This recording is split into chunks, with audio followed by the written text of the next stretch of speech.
دا دعا چې چا وویلله او څوک یې ولیده په کم مرض کې بیماری کې مشکل کې او د خولې نه دا مبارکه دعا ووته تر د مرګه پورې به الله په باندې دا بیماری رانولي.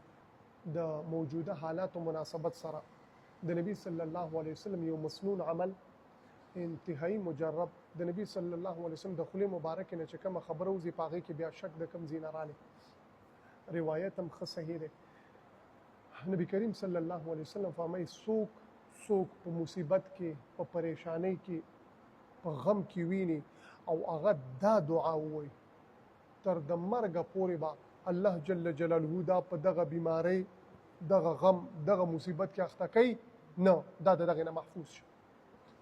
د دنیا ټولو کې ټاپ ویکسین د محمد رسول الله صلی الله علیه وسلم د خولې مبارکې نه وتلې دعا یو ځلې وویله بیماری وکته او هغه ټیم دا دعا وویلله ټول عمر کې به الله په ده باندې دا بیماری نه راولي.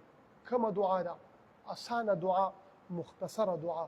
الحمد لله الذي عافاني مما ابتلاك به وفضلني على كثير ممن خلق تفضيلا. الحمد لله الذي عافاني مما ابتلاك به وفضلني على كثير ممن خلق تفضيلا. دا دعا چې چا وویلله او څوک یې ولیده په کم مرض کې بیماری کې مشکل کې او د خولې نه دا مبارکه دعا ووته تر د مرګه پورې به الله په باندې دا بیماری رانولي. دې نه غټه خبره شته. خلک ګوره حکومت مختلف سیزونه دغه کوي هلکه کورونا راوتې د څه به کوئ وایي دې نه ځان بچ کړئ دې نه بچ کړئ دې نه بچ کړئ. د محمد رسول الله فرمان دی دا دعا دې وویله ته کنفرم د دې نه بچ شولې بس. خو اوس یو کس دې ولیده اوس هغه په دې پریشانۍ کې دی یا په غم کې دی یا بیمارۍ کې دی ته ورغلې نو د هغه په مخ کې دا دعا په تیزه باندې نه وي په قلاره باندې وي چې هغه ته تکلیف میلاو نشي په دغې باندې.